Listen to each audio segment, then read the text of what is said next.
नमस्कार विद्यार्थी मित्रांनो, स्वागत आहे तुमचं आजच्या नवीन व्हिडिओमध्ये. तर विद्यार्थ्यांनो, आज आपण वीकली करंट अफेअर्स म्हणजे 26 मे ते 1 जून दरम्यानच्या खूप महत्त्वाच्या काही चालू घडामोडी पाहणार आहोत. यामध्ये आपण 30 प्रश्न आणि त्यांचे स्पष्टीकरण पाहण्याचा प्रयत्न केलेला आहे. तर मित्रांनो, आजचा व्हिडिओ खूप इंटरेस्टिंग होणार आहे. खरंच जर तुम्हाला आजच्या व्हिडिओची PDF हवी असेल ना, तर व्हिडिओच्या डिस्क्रिप्शन बॉक्समध्ये आपल्या टेलिग्राम चॅनलची लिंक आहे. तेथे तुम्हाला सर्व व्हिडिओजच्या PDF अगदी फ्रीमध्ये मिळतील.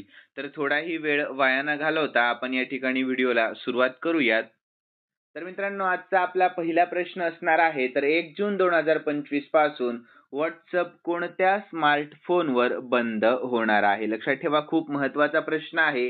तर याचे योग्य उत्तर आहे तर ऑप्शन सी, जुने Android व iPhone जे नवीन प्रणालीसाठी अपुरे आहेत. लक्षात ठेवा. त्यानंतर विद्यार्थी मित्रांनो, याविषयी आपण शॉर्टमध्ये महत्त्वाची माहितीकडे वळूयात. तर WhatsApp दरवर्षी जुन्या मोबाईल सिस्टमसाठी सपोर्ट थांबवतो, जेणेकरून ॲप सुरक्षित व कार्यक्षम राहतील. तर 1 जून 2025 पासून Android 5.0 पेक्षा जुने आणि iOS 12 पेक्षा जुने ऑपरेटिंग सिस्टम असलेले फोनवर WhatsApp चालणार नाही.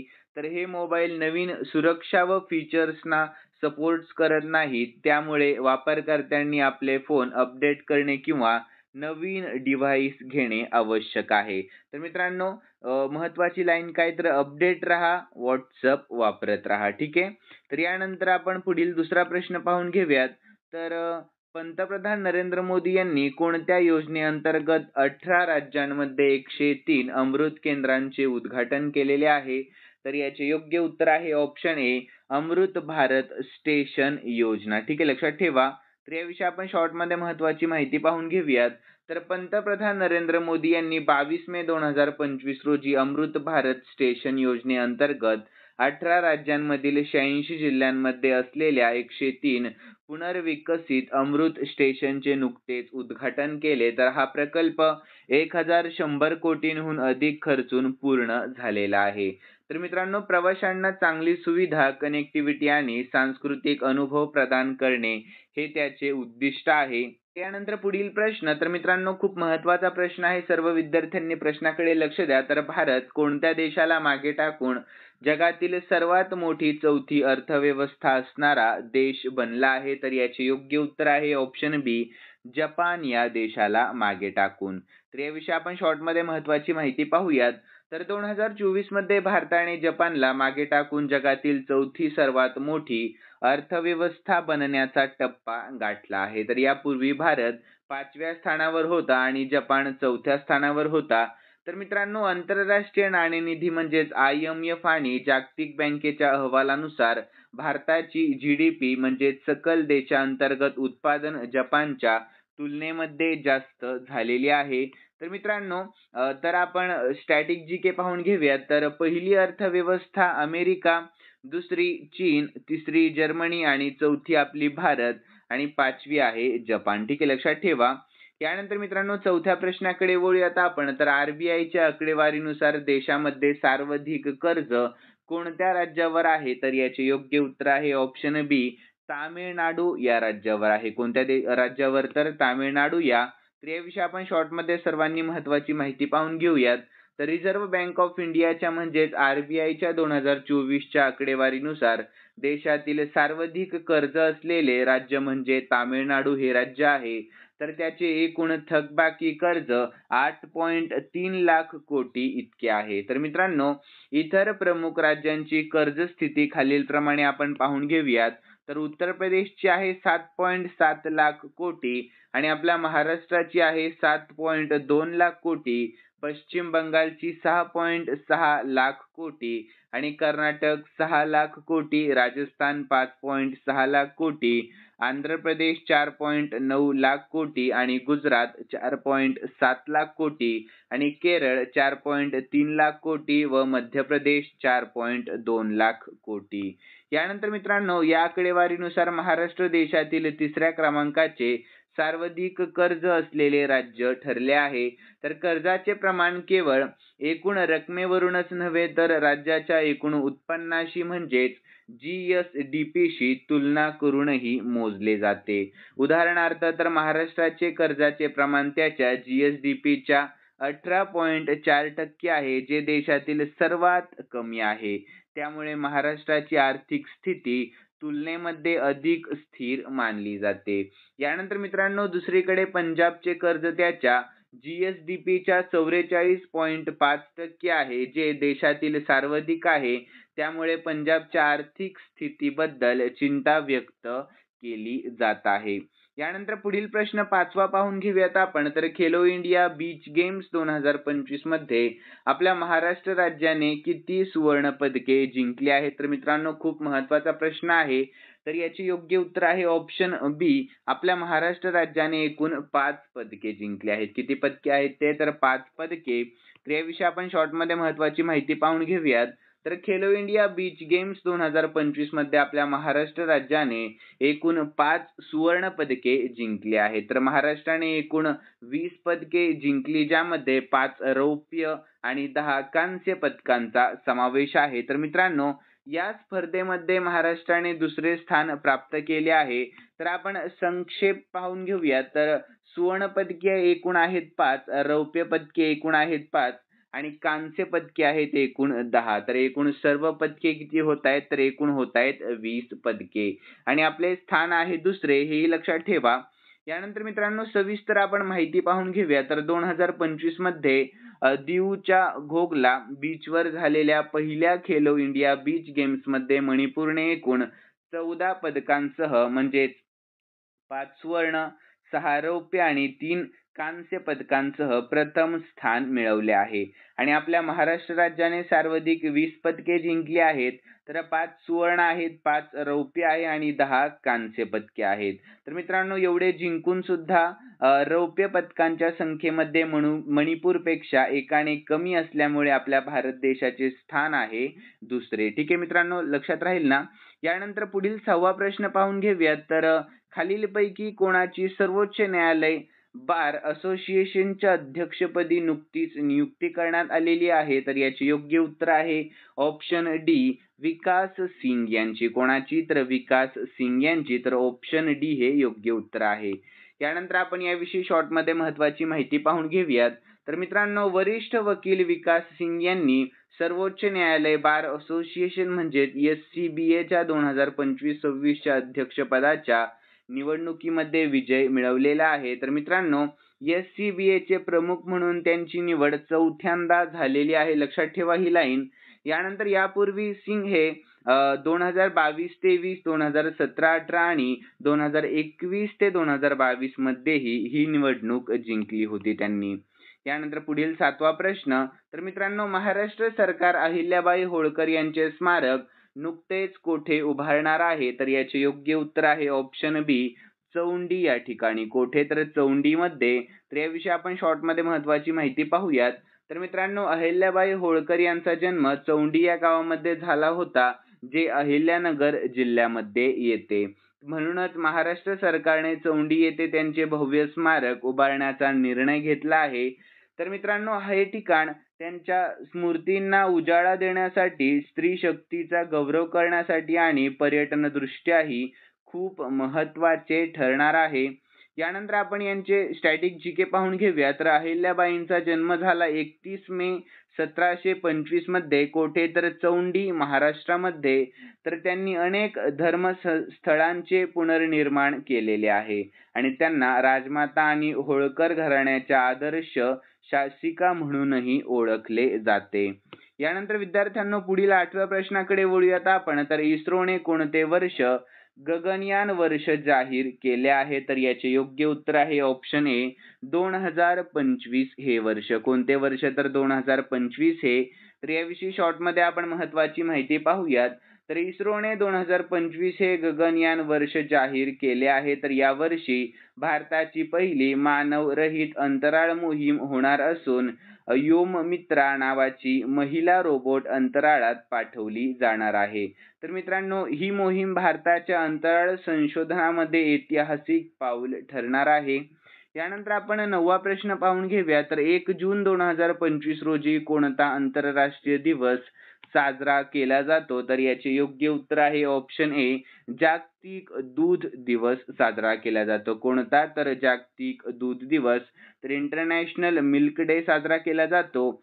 यानंतर मित्रांनो याविषयी आपण शॉर्टमध्ये महत्त्वाची माहिती पाहून घेऊयात. तर 1 जून रोजी जागतिक दूध दिवस साजरा केला जातो, ज्याचा मुख्य उद्देश आहे दुधाच्या पोषण मूल्यांबद्दल जागरूकता वाढवणे आणि दुग्ध व्यवसायाला प्रोत्साहन देणे. ठीक आहे, लक्षात ठेवा सर्वांनी. यानंतर 10वा प्रश्न पाहूया. तर निवडणूक आयोगाने मतदान केंद्रावरील मतदारांची कमाल संख्या कितीपर्यंत कमी केलेली आहे? तर याचे योग्य उत्तर आहे ऑप्शन सी, 1200 पर्यंत कमी केली आहे. किती? तर 1200 पर्यंत. तर योग्य उत्तर ऑप्शन सी असणार आहे. तर यानंतर विद्यार्थ्यांनो, तर भारतीय निवडणूक आयोगाने जाहीर केलेले आपण टप्पे पाहून घेऊयात. तर मतदान केंद्रामध्ये जास्तीत जास्त 1200 मतदार असणार आहेत. तर मतदारांना मतदान करणे सोयीस्कर व्हावे यासाठी उंच इमारती आणि निवासी वसाहतींमध्ये मतदान केंद्रे उभारली जाणार आहेत. यानंतर मित्रांनो, भारतीय निवडणूक आयोग भारताच्या रजिस्ट्रार जनरल कडून मृत्यूंची माहिती मिळवेल आणि पडताळणीनंतर मृत व्यक्तींचे नाव मतदार यादीतून काढून टाकणार आहे. यानंतर मतदान केंद्रापासून 100 मीटर अंतरावर मोबाईल फोन बंद स्थितीत नेण्यास परवानगी असणार आहे, परंतु मतदान केंद्राच्या आत फोन नेण्यास परवानगी नसणार आहे. यानंतर निवडणूक आयोगाद्वारे व्यवस्थापित केलेल्या सुविधेमध्ये मोबाईल फोन जमा केले जाणार आहेत. यानंतर मतदानाच्या दिवशी मतदान केंद्राच्या प्रवेशद्वारापासून 100 मीटर अंतरावर राजकीय पक्ष किंवा उमेदवारांना कोणत्याही निवडणूक प्रचाराला परवानगी दिली जाणार नाही. यानंतर विद्यार्थ्यांनो, भारतीय निवडणूक आयोगाविषयी आपण शॉर्टमध्ये महत्त्वाची माहिती पाहून घेऊयात. खूप महत्त्वाची माहिती आहे मित्रांनो तुमच्या सर्व स्पर्धा परीक्षांसाठी. तर भारतीय निवडणूक आयोग ही एक स्वायत्त कायमस्वरूपी संवैधानिक संस्था आहे, जी भारतीय संविधानाच्या कलम 324 तरतुदीनुसार स्थापन झालेली आहे. तर हे 25 जानेवारी 1950 रोजी अस्तित्वात आले आणि दरवर्षी 25 जानेवारी हा दिवस राष्ट्रीय मतदार दिवस म्हणून साजरा केला जातो. यानंतर ऑक्टोबर 1993 पासून भारतीय निवडणूक आयोग ही एक बहुसदस्यीय संस्था आहे, ज्यामध्ये एक मुख्य निवडणूक आयुक्त आणि 2 निवडणूक आयुक्त असतात. तर यानंतर मित्रांनो, भारतीय निवडणूक आयोगाचे सदस्य आपण या ठिकाणी पाहून घेऊयात सध्याचे. तर मुख्य निवडणूक सध्याचे आयुक्त कोण आहेत? तर ज्ञानेश कुमार. आणि निवडणूक आयुक्त आहेत डॉक्टर विवेक जोशी आणि सुखबीर सिंग संधू. ठीक आहे, लक्षात ठेवा. यानंतर 11व्या प्रश्नाकडे वळूयात आपण. तर महिलांच्या AI आणि सायबर सुरक्षा कौशल्यांना प्रोत्साहन देण्यासाठी यशोदा AI नुकतेच कोणी सुरू केलेले आहे?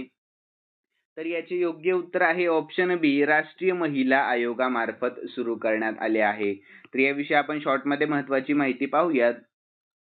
तर मित्रांनो, या अभूतपूर्व उपक्रमाचे उद्दिष्ट महिलांमध्ये, विशेषतः ग्रामीण आणि निमशहरी भागातील महिलांमध्ये AI साक्षरता, सायबर सुरक्षा ज्ञान आणि डिजिटल सुरक्षा जागरूकता वाढवणे हे आहे.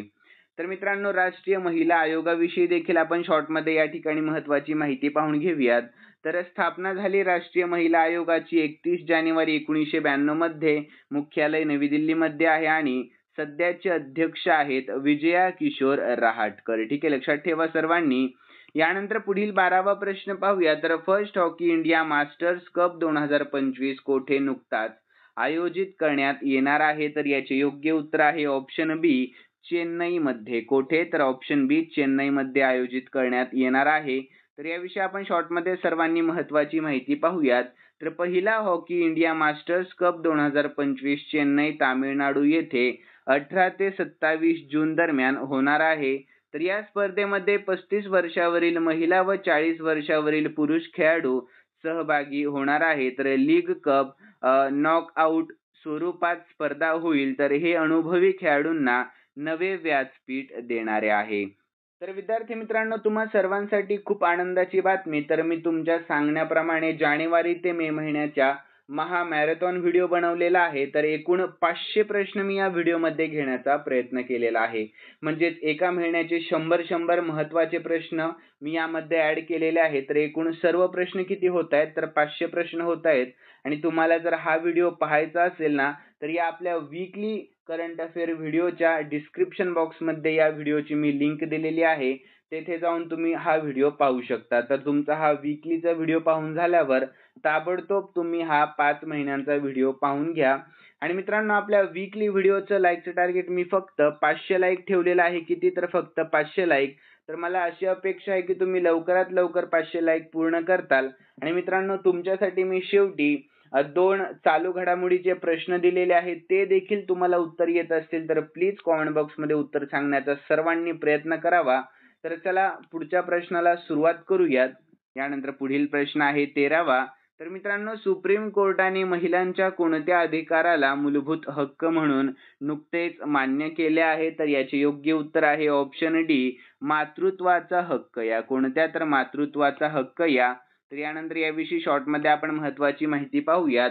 तर सुप्रीम कोर्टाने 2025 मध्ये दिलेल्या निर्णयामध्ये सांगितले की मातृत्व रजा हा महिलांचा मूलभूत अधिकार आहे, जो 3ऱ्या अपत्यासाठी सुद्धा लागू होतो. तर हा निर्णय संविधानातील कलम 14 समानता आणि कलम 21 जीवनाचा अधिकार यावर आधारित आहे. तर हा हक्क महिलांच्या प्रतिष्ठा, आरोग्य आणि सशक्ततेचे संरक्षण करतो. यानंतर पुढील प्रश्न. तर मित्रांनो, कृषी उद्योग समागम 2025 कोणत्या राज्यामध्ये आयोजित करण्यात येत आहे? तर याचे योग्य उत्तर आहे ऑप्शन ए, मध्य प्रदेश या राज्यामध्ये. कोणत्या राज्यामध्ये? तर मध्य प्रदेश या. तर याविषयी आपण शॉर्टमध्ये महत्त्वाची माहिती पाहून घेऊयात. तर कृषी उद्योग समागम 2025 हे महत्त्वपूर्ण आयोजन मध्य प्रदेश राज्यातील नरसिंहपूर येथे होत आहे. तर या 3 दिवसीय कार्यक्रमांचे उद्घाटन उपराष्ट्रपती जगदीश धनखड यांच्या हस्ते झाले आहे. तर या समागमामध्ये 4,376 कोटी रुपयांचे गुंतवणूक प्रस्ताव सादर करण्यात आलेले आहेत, ज्यामुळे कृषी आणि उद्योग क्षेत्राला चालना देखील मिळण्याची अपेक्षा आहे. यानंतर विद्यार्थ्यांनो, मुख्य वैशिष्ट्ये आपण याचे पाहून घेऊया. तर स्थान नरसिंहपूर मध्य प्रदेश आणि कालावधी 3 दिवसांचा. उद्घाटन उपराष्ट्रपतींच्या हस्ते जगदीश धनखड यांच्या. तर मुख्यमंत्र्यांची उपस्थिती. तर मध्य प्रदेशचे मुख्यमंत्री मोहन यादव हे. आणि उद्दिष्ट काय आहे याचे मुख्य? तर कृषी तंत्रज्ञान, नवाचार आणि गुंतवणुकीला प्रोत्साहन देणे. ठीक आहे, सर्वांनी लक्ष द्या. यानंतर मित्रांनो, विशेष कार्यक्रम काय? तर कृषी तंत्रज्ञान एक्स्पो, 4 कृषी मेळे आणि गन्ना शेतकऱ्यांसाठी विशेष घोषणा. ठीक आहे, लक्षात ठेवा. यानंतर 15वा प्रश्न. तर मलेशिया मास्टर्स बॅडमिंटन स्पर्धा 2025 चे पुरुष एकेरीचे विजेतेपद नुकतेच कोणी पटकावले आहे? तर याचे योग्य उत्तर आहे ऑप्शन डी, ली शिफेंग. कोणी? तर ली शिफेंगने. तर याविषयी शॉर्टमध्ये आपण महत्त्वाची माहिती पाहूयात. तर मलेशिया मास्टर्स बॅडमिंटन स्पर्धा 2025 च्या पुरुष एकेरीच्या अंतिम फेरीला ली शिफेंग यांनी किदांबी श्रीकांत यांना 21-11, 21-9 अशा सरळ गेम्समध्ये पराभूत करून विजेतेपद पटकावले आहे. यानंतर मित्रांनो, या विजयासह ली शिफेंग हे मलेशिया मास्टर्स जिंकणारे पहिले चीनी पुरुष एकेरीचे खेळाडू ठरलेले आहेत.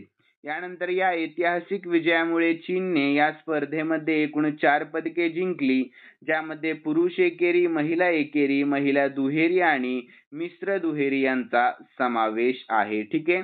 यानंतर पुढील प्रश्नाकडे वळूयात आपण. प्रश्न आहे 16वा. तर 2025 मध्ये कोणत्या विभागामध्ये मान्सूनचा सर्वात लवकर प्रवेश झाला आहे, जो मागील 54 वर्षातील सर्वात लवकर आहे? तर याचे योग्य उत्तर आहे ऑप्शन सी, विदर्भ या. कोणत्या विभागामध्ये? तर विदर्भ या विभागामध्ये.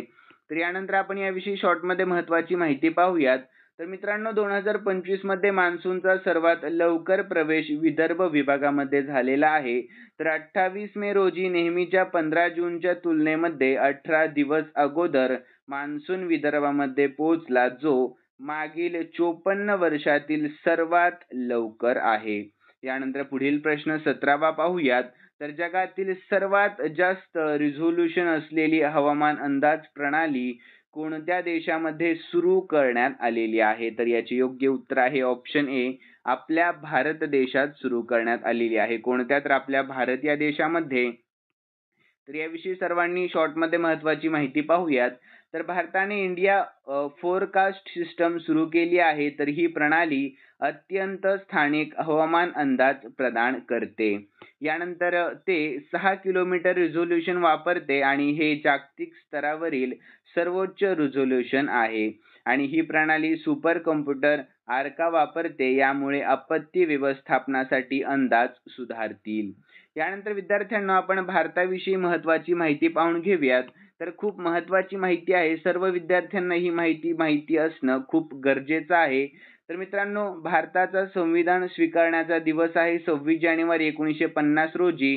तर भारताने संविधान अंमलात आले होते. तर हा दिवस प्रजासत्ताक दिन म्हणून साजरा केला जातो. आणि आपल्या भारताचे पंतप्रधान पहिले कोण होते? तर पंडित जवाहरलाल नेहरू हे भारताचे पहिले पंतप्रधान होते.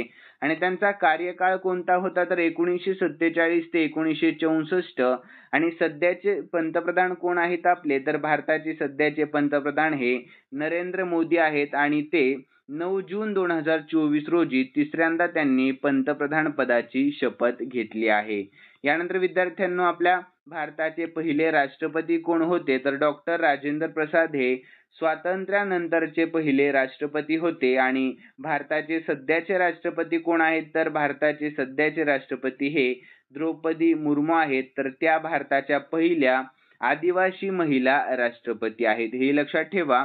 यानंतर आपल्या भारताचा राष्ट्रीय प्राणी आहे वाघ, राष्ट्रीय फळ आहे आंबा आणि राष्ट्रीय पक्षी आहे मोर. यानंतर आपले राष्ट्रीय गाणे कोणते आहे मित्रांनो? तर वंदे मातरम हे बंकिमचंद्र चट्टोपाध्याय यांनी लिहिलेले आहे आणि हे राष्ट्रीय गाणे आहे. ठीक आहे.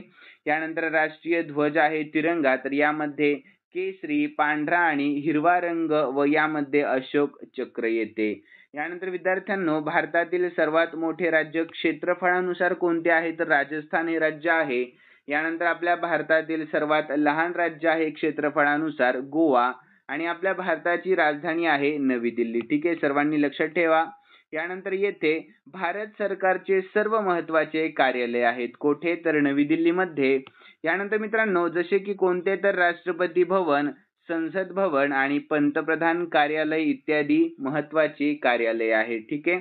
यानंतर पुढील प्रश्न, तर जर्मनीतील सुहल येथे झालेल्या 2025च्या ISSF ज्युनियर विश्वचषकामध्ये कोणत्या देशाने पदक तालिकेमध्ये अव्वल स्थान पटकावले आहे? म्हणजे पहिले स्थान पटकावले. तर याचे योग्य उत्तर आहे ऑप्शन ए, आपल्या भारत देशाने. कोणे? तर आपल्या भारत देशाने.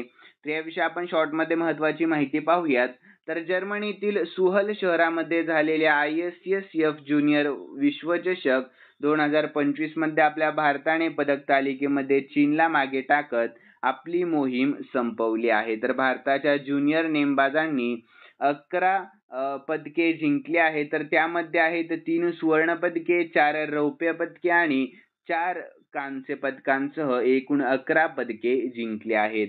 यानंतर मित्रांनो, आंतरराष्ट्रीय नेमबाजी क्रीडा महासंघ म्हणजेच ISSF विषयी आपण महत्त्वाची माहिती पाहून घेऊयात. तर स्थापना झाली 1907 मध्ये. तर हे रायफल, पिस्तूल आणि शॉटगन शूटिंग खेळांचे नियामक एक मंडळ आहे आणि मुख्यालय याचे आहे म्युनिक, जर्मनीमध्ये. आणि सध्याचे अध्यक्ष आहेत लुसियानो रोसी. कोण आहेत सध्याचे अध्यक्ष? Luciano Rossi. यानंतर पुढील प्रश्नाकडे आपण वळूया. तर महाराष्ट्र सरकारने 2025-26 या आर्थिक वर्षामध्ये शेतकरी आत्महत्येच्या प्रकरणांमध्ये कुटुंबांना किती रुपये नुकसान भरपाई मंजूर केलेली आहे? तर याचे योग्य उत्तर आहे ऑप्शन बी, 20 कोटी रुपये. किती? तर 20 कोटी रुपये. तर ऑप्शन बी हे योग्य उत्तर आहे.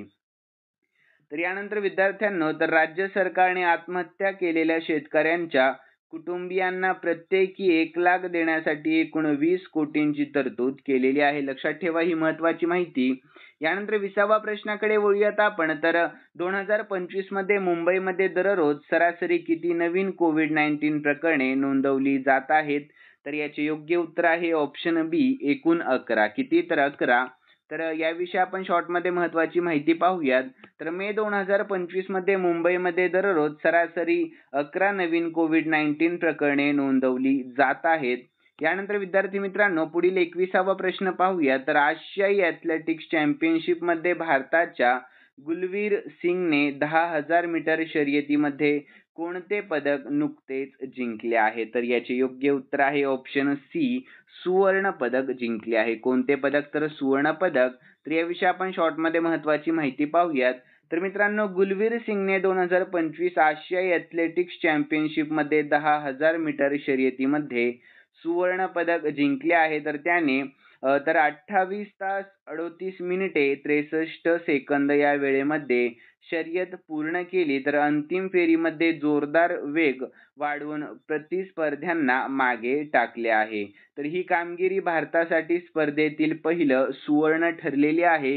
यानंतर विद्यार्थ्यांनो 22वा प्रश्नाकडे वळूयात आपण. तर अशोक सराफ यांना पद्मश्री पुरस्कार देण्यामागील मुख्य कारण काय होते? तर याचे योग्य उत्तर आहे ऑप्शन सी.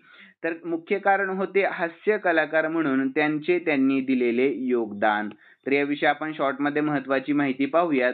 तर मित्रांनो, 2025 साली ज्येष्ठ मराठी अभिनेते अशोक सराफ यांना भारत सरकारच्या वतीने पद्मश्री पुरस्काराने सन्मानित करण्यात आले आणि हा पुरस्कार कला क्षेत्रातील त्यांच्या उल्लेखनीय योगदानासाठी राष्ट्रपती द्रौपदी मुर्मू यांच्या हस्ते 27 मे 2025 रोजी राष्ट्रपती भवनामध्ये प्रदान करण्यात आलेला आहे.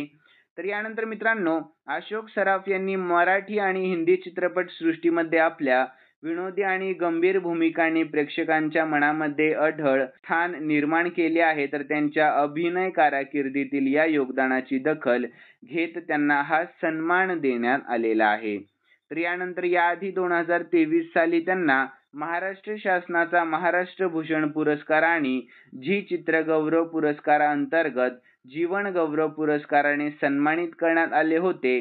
तर यानंतर अशोक सराफ यांचा हा सन्मान मराठी चित्रपट सृष्टीसाठी अभिमानास्पद ठरलेला आहे. यानंतर विद्यार्थ्यांनो पुढील प्रश्न आहे 23वा. तर अफगाणिस्तानमध्ये 2025च्या मे महिन्यातील किती भूकंप झाले आहेत? तर याचे योग्य उत्तर आहे ऑप्शन बी, एकूण 5 भूकंप झाले आहेत. किती? तर 5. तर याविषयी आपण शॉर्टमध्ये महत्त्वाची माहितीकडे वळूयात. तर मे 2025 मध्ये अफगाणिस्तानमध्ये 4.2 तीव्रतेचे 5 भूकंप झाले आहेत, ज्यामुळे या भागातील भूकंपीय हालचालींची तीव्रता दिसून आलेली आहे. तर यानंतर पुढील प्रश्न. तर 2025 ISSF नेमबाजी ज्युनियर वर्ल्ड कप फेज 1 मध्ये कोणत्या देशाने पदक तालिकेमध्ये प्रथम स्थान पटकावले आहे? तर याचे योग्य उत्तर आहे मित्रांनो ऑप्शन बी, आपल्या भारत देशाने. कोणत्या? तर आपल्या भारतीय. तर याविषयी आपण शॉर्टमध्ये महत्त्वाची माहिती पाहूयात.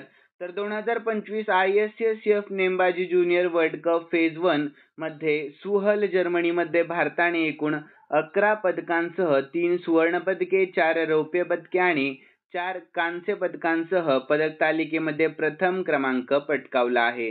तर भारताच्या या यशस्वी कामगिरीमध्ये शंभवी क्षीरसागर, तेजस्विनी सावंत आणि कनक बुधवार यांच्या सुवर्ण पदकांचा खूप मोठा वाटा होता. तर यानंतर पुढील प्रश्न आहे 25वा. तर मित्रांनो, ऑपरेशन सिंदूरचा लोगो कोणी बनवला होता? तर याचे योग्य उत्तर आहे ऑप्शन डी, हर्ष गुप्ता आणि सुरिंदर सिंग यांनी बनवला होता. कोणी? तर हर्ष गुप्ता आणि सुरिंदर सिंग. तर ऑप्शन डी हे योग्य उत्तर आहे. तर याविषयी आपण शॉर्टमध्ये महत्त्वाची माहिती पाहूयात सर्वांनी.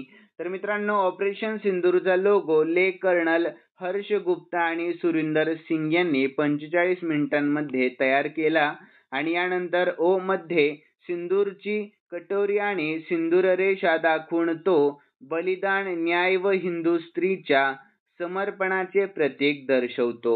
तर मित्रांनो, हा लोगो देशभक्तीचे प्रतीक ठरलेला आहे.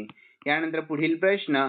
तर DRDO चे अध्यक्ष डॉक्टर समीर व्ही कामत यांचा कार्यकाळ किती वर्षांनी वाढवलेला आहे? तर याचे योग्य उत्तर आहे ऑप्शन डी, 1 वर्षांनी वाढवलेला आहे. किती? तर 1 वर्षांनी.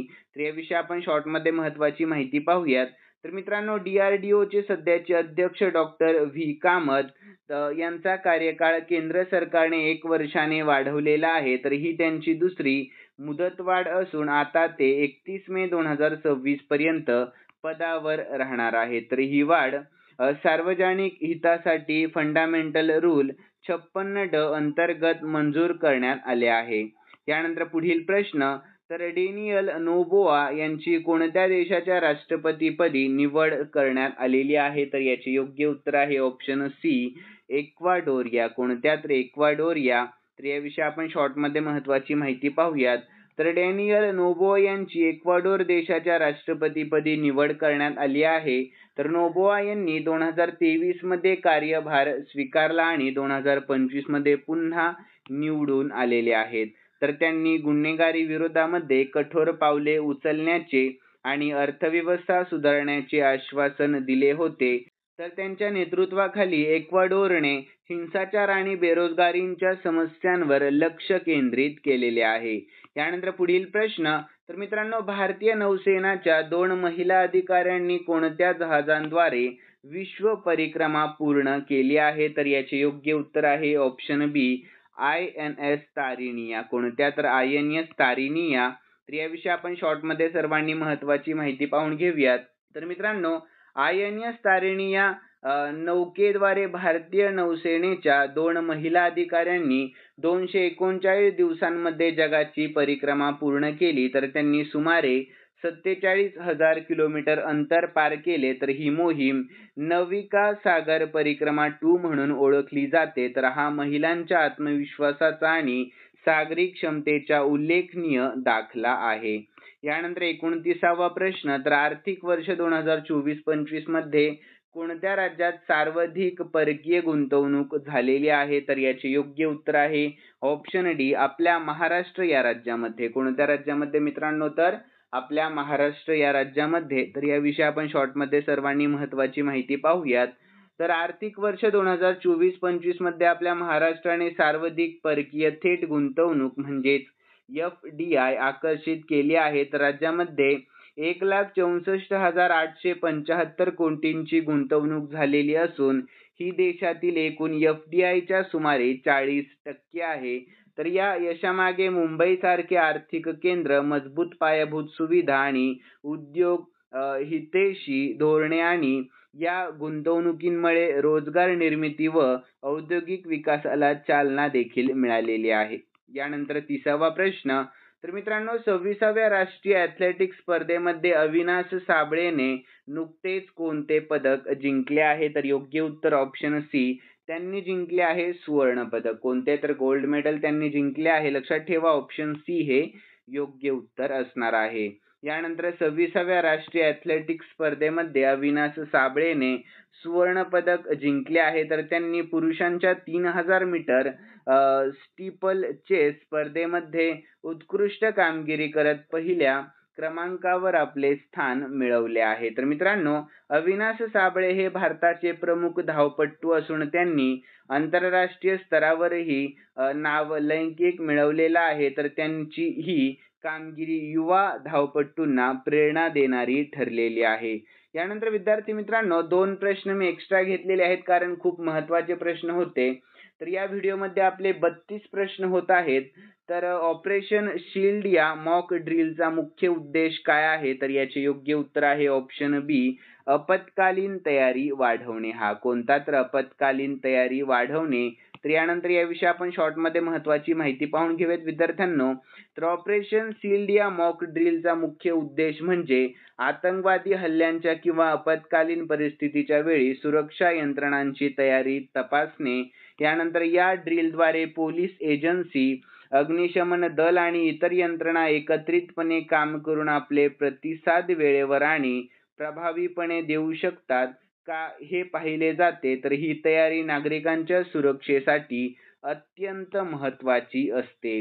यानंतर शेवटचा प्रश्न पाहतोय मित्रांनो आपण. तर मुख्यमंत्री लाडकी बहीण योजना अंतर्गत गैरफायदा घेतलेल्या किती महिला सरकारी कर्मचाऱ्यांविरुद्ध कारवाई करण्यात आलेली आहे? तर योग्य उत्तर आहे ऑप्शन बी, 2652. किती? तर 2652. तर योग्य उत्तर आहे ऑप्शन बी. तर याविषयी आपण शॉर्टमध्ये महत्त्वाची माहिती पाहूयात. तर मित्रांनो, मुख्यमंत्री लाडकी बहीण योजना अंतर्गत गैरफायदा घेतलेल्या 2652 महिला सरकारी कर्मचाऱ्यांच्या विरुद्ध कारवाई करण्यात आली. तर या कर्मचाऱ्यांनी अपात्र असूनही या योजनेचा लाभ घेतल्याचे उघड झालेले आहे. तर त्यांच्याकडून एकूण 3.58 कोटी रुपये वसूल करण्याची प्रक्रिया सुरू करण्यात आलेली आहे. यानंतर विद्यार्थी मित्रांनो, खालील 2 प्रश्न मी स्पेशली तुमच्यासाठी ठेवलेले आहेत आणि हे 2 प्रश्न आपण या झालेल्या व्हिडिओमध्ये आणि आपल्या या आठवडाभरामध्ये झालेल्या सर्व चालू घडामोडींच्या व्हिडिओमध्ये पाहिलेले आहेत.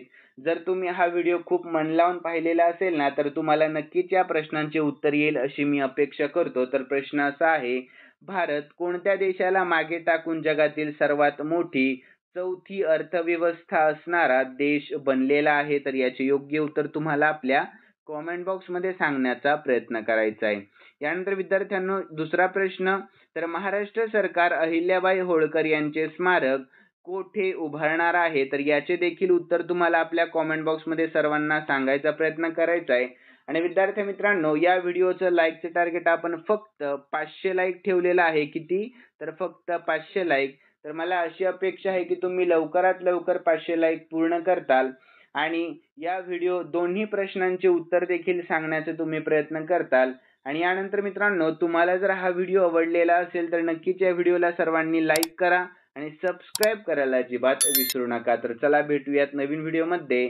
धन्यवाद.